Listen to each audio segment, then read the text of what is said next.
hemos podido adorar tu nombre, exaltarte, y esto trae alegría al corazón, sabiendo que tú obras y te manifiestas en medio de la alabanza de tu pueblo. Señor, en el nombre de Jesús, en esta hora quiero rogarte que tu palabra pueda orientar nuestras vidas para vivir una vida plena y una vida abundante, porque Jesús murió en la cruz para que disfrutemos una vida abundante. En el nombre de Jesús, háblanos, Señor. Háblanos a cada uno conforme a cada una de nuestras necesidades. Te quiero dar toda la gloria, la honra a ti y solamente a ti, en el nombre de Jesús. Amén. Voy a leerles de nuevo versículos 21 y 22 del Salmo 73. Dice así: entonces me di cuenta de que mi corazón se llenó de amargura y yo estaba destrozado por dentro. Fui tan necio e ignorante y debo haberte parecido un animal sin entendimiento. Permítame decirles que este salmo lo escribió Asaf. El autor de este salmo es Asaf. ¿Y quién era Asaf? Asaf era uno de los músicos, levita, uno de los músicos principales nombrado por el rey David para que él pudiera presidir, dirigir la alabanza del pueblo allí en el santuario. Por lo tanto, era alguien que estaba en el ministerio de alabanza y adoración, diríamos hoy. Pero cuando uno lee estos dos versículos, se da cuenta que hay un hombre que está tremendamente angustiado. La descripción de su estado nos revela justamente esto. Fíjense, habla de un corazón lleno de amargura y luego dice que está destrozado por dentro, está roto por dentro, aniquilado por dentro. Ahora la pregunta es, ¿cuál es la causa por la cual Asaf se encontraba en este nivel de angustia? Resulta que Asaf había visto que la gente mala prosperaba, que la gente mala progresaba y que la gente justa, los buenos, sufrían.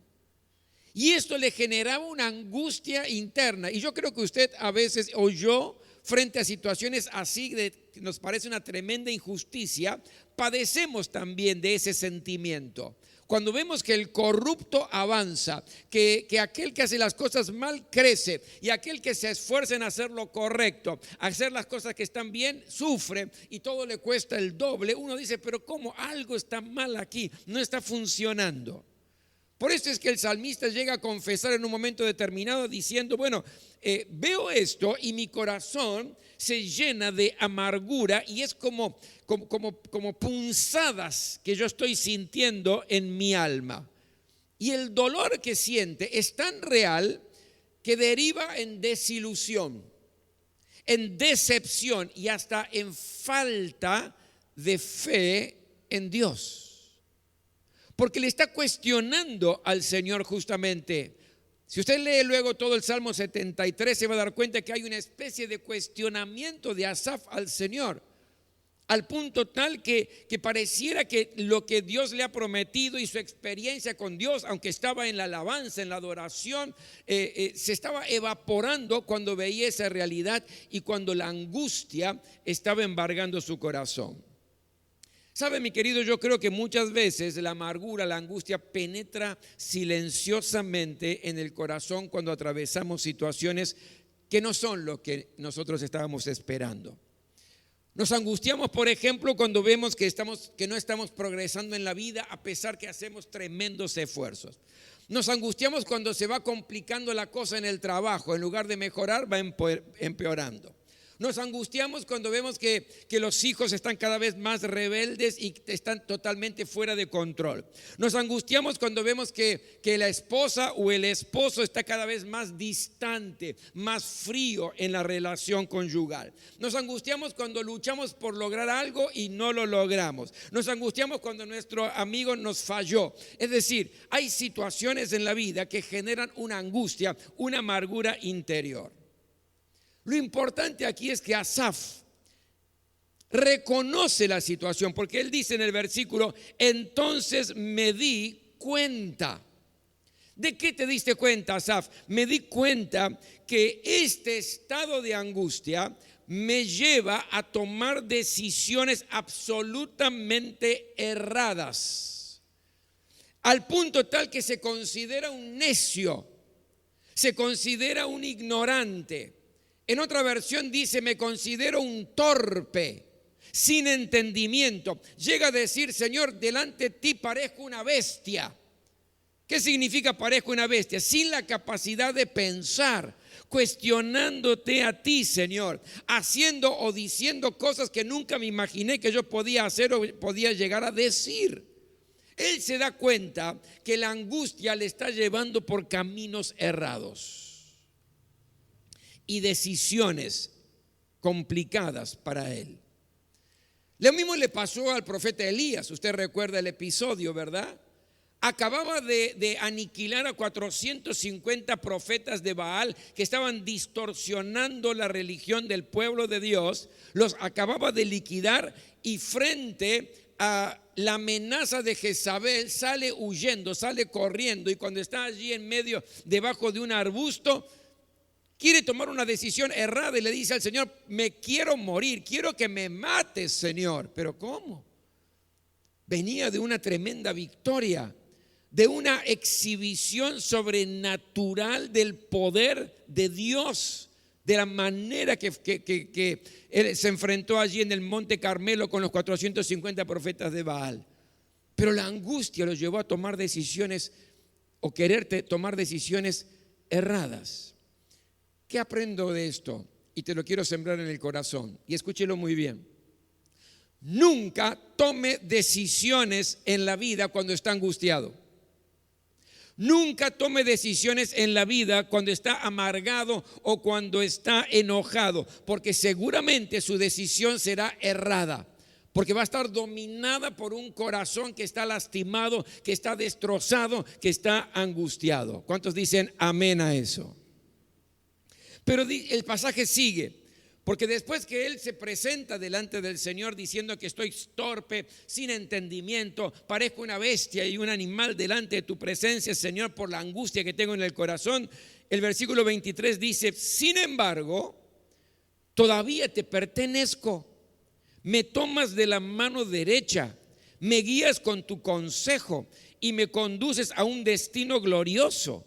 ¿A quién tengo en el cielo sino a ti? Te deseo más que cualquier cosa en la tierra. Y estos versículos que acompañan justamente a la descripción anterior de Asaf revelan la actitud de Dios frente a mis errores. Revelan la actitud de Dios frente a mis decisiones equivocadas, a mis atropellos delante de la presencia del Señor, a que cuando se me salte el chip, ¿vio?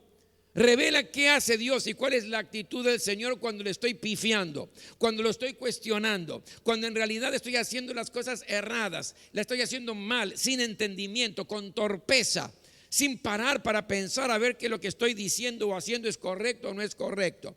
¿Y qué es lo que hace Dios? Dios nunca te descarta.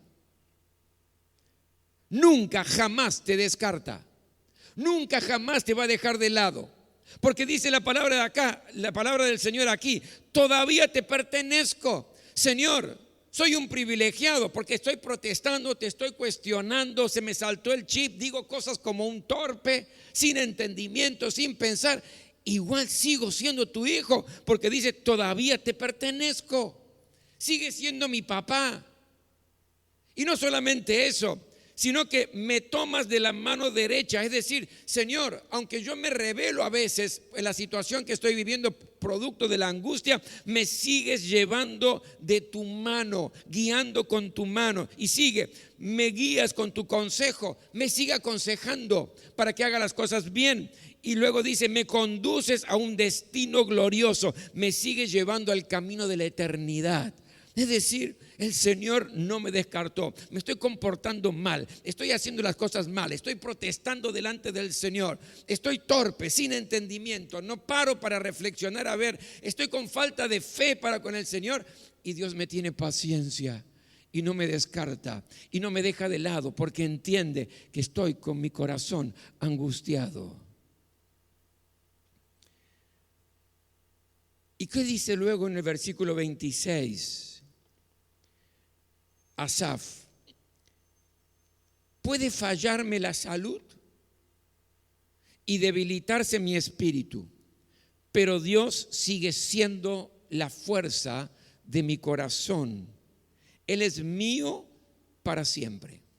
Y hay otra versión que dice: mi carne y mi corazón desfallecen, pero Dios es la fortaleza de mi corazón y mi porción para siempre. Y permítame centrarme un poquitito en este versículo 26, porque habla de mi carne, mi corazón desfallecen.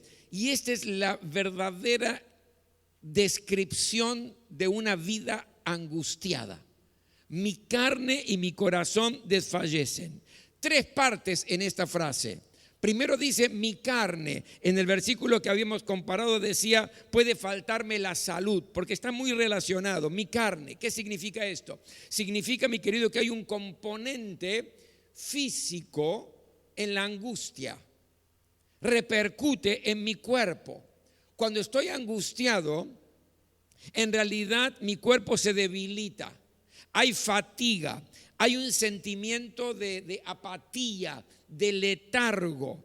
Puede producir dolor de tórax, dificultades respiratorias. Mire lo que genera una angustia. Sensación de asfixia, mareos, náuseas. Y una angustia prolongada en realidad puede afectar el sistema nervioso, el sistema cardiovascular, gastrointestinal, inmunológico. Es decir, mi querido, la angustia no es barata. Cuando hay angustia por situaciones diferentes que nos toca vivir, esa angustia repercute en nuestro cuerpo, lo dice la palabra, mi carne, pero dice luego mi corazón. ¿Qué significa? Significa que hay una dimensión espiritual y emocional también en la angustia. Nuestro corazón se desalienta, nuestro corazón se desanima, se entristece, parece consumido. Ahora, ¿qué pasa con mi carne y mi corazón? La tercera palabra clave es desfallecen. ¿Sabe lo que significa desfallecen? La palabra desfallecen en el hebreo es kalá. ¿Y qué significa kalá? Llegar al fin, estar absolutamente agotado, con falta de energía, con problemas de sueño, dificultades para concentrarme, no tener más recursos ni fuerza para enfrentar los problemas y la vida. ¿Qué está diciendo aquí?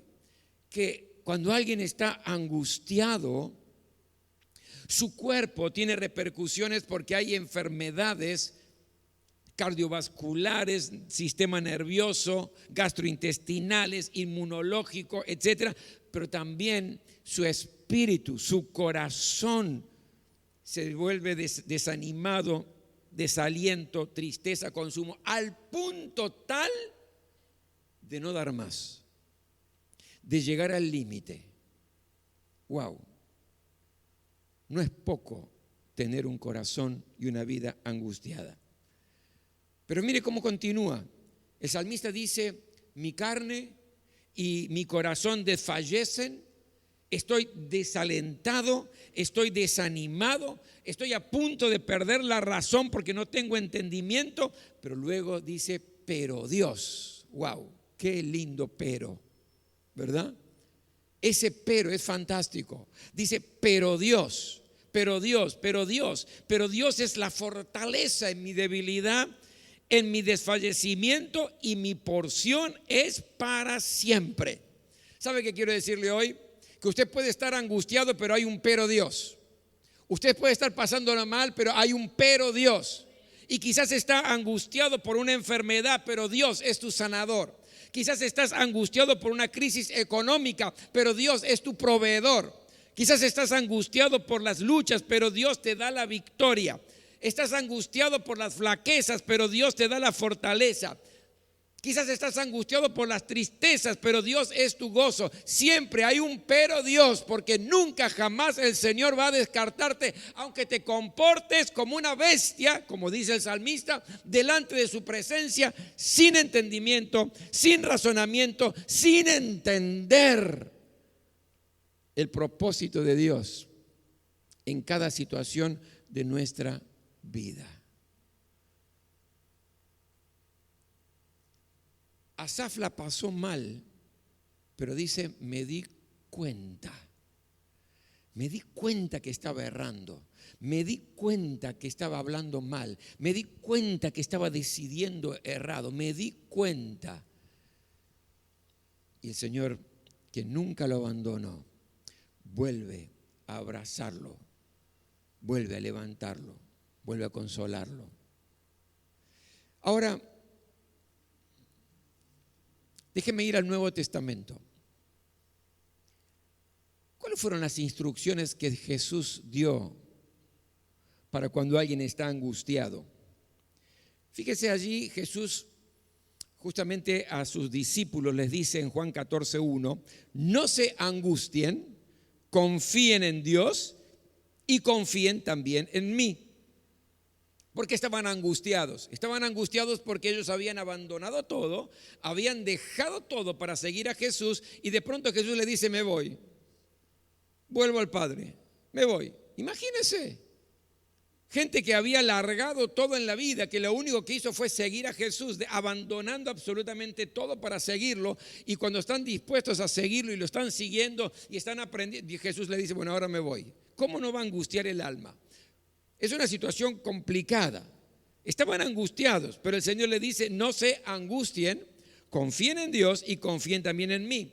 Y luego unos versículos más abajo, en el versículo 27 de Juan 14, dice, la paz les dejo, mi paz les doy, yo no se las doy a ustedes como la da el mundo, no se angustien ni se acobarden. ¿Qué le está diciendo Jesús a sus discípulos? Les está diciendo, miren, cuando una bomba les caiga en su vida, cuando hay un problema serio, cuando hay una situación que está apretando el corazón, cuando hay una angustia que está prácticamente insoportable, no se rindan. Confíen en el Señor, crean en mí, crean en Dios y crean también en mí. A los discípulos le está diciendo, contraataquen la angustia. No dejen bajo ningún punto de vista que se turbe vuestro corazón, que se angustie el alma. No se angustien, contraataquen. ¿De qué manera contraatamos? Crean en Dios, crean también en mí, dice el Señor, porque yo estoy allí con ustedes.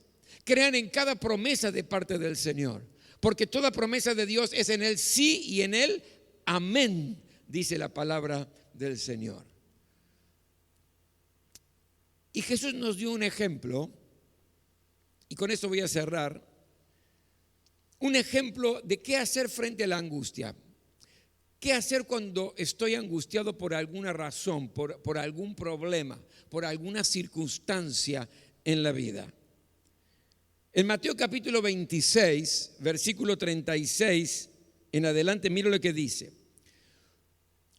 Luego fue Jesús con sus discípulos a un lugar llamado Getsemaní y les dijo, siéntense aquí mientras voy más allá a orar.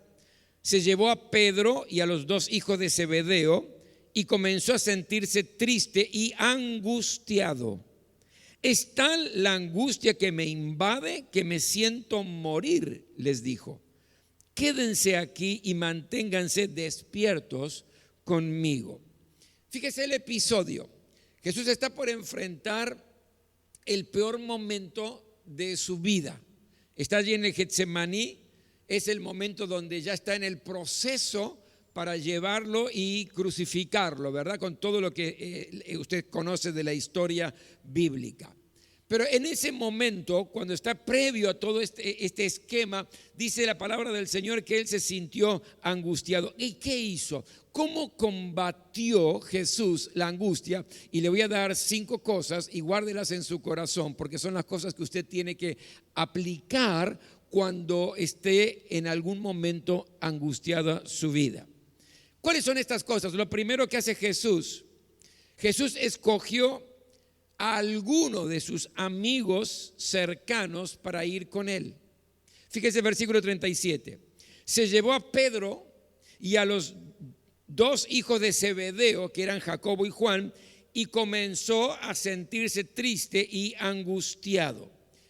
Cuando se avecinaba el momento más cruel, el momento más difícil, la crucifixión del Señor, eso angustió su vida. ¿Y qué es lo que hace? Lo primero que hace es busca a los más cercanos, busca a los amigos más cercanos, busca a aquellos que son más preciados, aquellos que él tenía mayor confianza, y se apartó con ellos. No dice que se apartó de ellos. Si usted me está entendiendo, diga amén. Cuando estás angustiado por alguna razón, cuando estás amargado por alguna situación, no te aísles. No te encierres en vos mismo.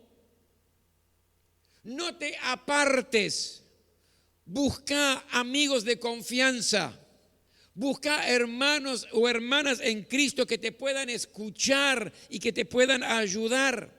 Busca a líderes o pastores de la iglesia que te puedan orientar, pero no te aísles. Hace tiempo que no te veo en los cultos. ¿Qué pasa? No, que estoy pasándola mal, estoy con una amargura tremenda. No, es todo lo contrario. En lugar de encerrarte, en lugar de aislarte, si querés seguir el ejemplo de Jesús, busca a los cercanos, busca gente de confianza, busca amigos de confianza, busca hermanos o hermanas que podés abrir tu corazón en su presencia. Por lo tanto, lo primero que me enseña el ejemplo de Jesús es que Él no soportó solo el momento de angustia, sino que apartó a los más cercanos y estuvo con ellos. Lo segundo que aprendo aquí es que Jesús abrió su corazón a estos tres. Versículo 38, les dijo así: es tal la angustia que me invade que me siento morir. Yo me imagino a Pedro, Jacobo y Juan, se les cae, quedan con la boca abierta cuando escuchan esto. ¿Pero por qué? Porque está hablando Jesús, está hablando el Rey. Está hablando aquel que ellos vieron alimentar a más de 5,000 personas con 2 pescados y 5 panes. Están viendo y escuchando a aquel que resucitó muertos, escuchando a aquel que sanó enfermos, que liberó endemoniados, aquel que hacía milagros. Y este que hacía milagros, y ellos lo conocían perfectamente bien, les abre el corazón y les dije: me invade tal angustia que me siento morir.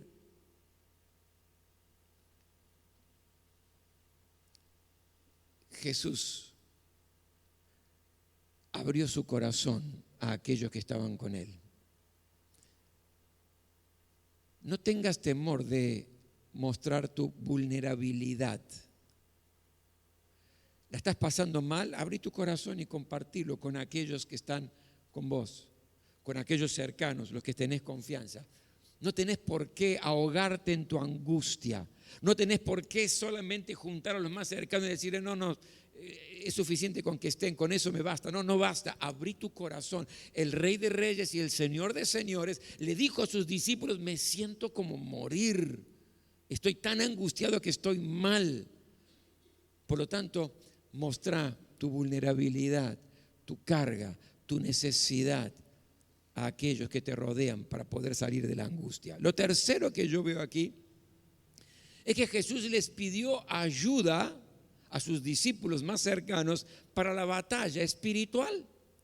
Fíjese versículo 38, la segunda parte: quédense aquí y manténganse despiertos conmigo. Otra versión dice: oren. Y otra versión dice: no entren en tentación, permanezcan aquí y luchen conmigo, luchen conmigo. Lo que le está diciendo es: miren, los necesito ahora. Ustedes son los más cercanos, son los que mayor confianza tengo. Les abro mi corazón, estoy mal, estoy angustiado, me duele el alma, me siento morir. Y les pido que oren por mí, que luchen conmigo. No solamente estoy dando una información, estoy compartiendo mi carga para que puedan interceder y puedan clamar al Señor y orar conmigo. Qué linda práctica, ¿verdad? ¿Estás angustiado? ¿Estás angustiada? El corazón está apretado por diferentes razones. Mi querido, no lo vivas solo. Busca gente, hermanos, hermanas, que sean de confianza. Abrí tu corazón y compartirle tu necesidad y pedirle también que te ayuden a luchar en oración, en intercesión, en clamor en la presencia del Señor. Lo cuarto que hizo, Jesús también le abrió su corazón al Padre Celestial, a su papá, y lo hizo con oración, porque el versículo 39 dice, yendo un poco más allá, se postró sobre su rostro y oró, Padre mío, si es posible, no me hagas beber de este trago amargo. No dejó toda la responsabilidad de la lucha espiritual, no dejó toda la responsabilidad de la oración sobre aquellos que le rodean. No es oren por mí, yo sigo con lo mío. No, oren por mí, pero yo también voy a clamar y voy a abrir mi corazón delante del Señor.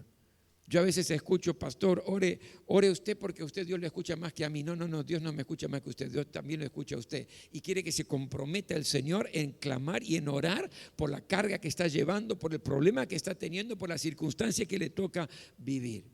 Y por último, finalmente, Jesús descansa su alma en la soberanía y en la sabiduría de Dios. Porque el versículo 39 al final dice, pero no sea lo que yo quiero, sino lo que tú quieres, Señor.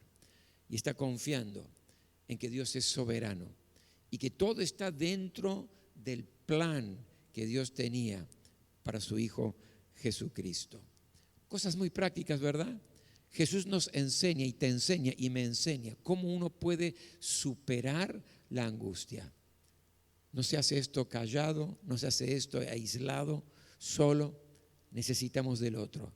Necesitamos de la compañía del otro, necesitamos abrir el corazón y compartir, necesitamos la oración y la lucha del otro, necesitamos intervenir activamente y orar y clamar nosotros mismos por la carga, no solamente el otro, y necesitamos confiar en el Señor, en la soberanía de Dios. Mi querido, si la enfermedad te angustia, si tu problema familiar te angustia, si tu situación económica te angustia, si tu corazón está angustiado por alguna pérdida, es el tiempo de confiar en el Señor, de confiar en Él, de abrir el corazón en su presencia, pero también de ver a aquellos que te rodean y decirle, necesito que me ayudes, aquí estoy, necesito de ti, Señor. Vamos a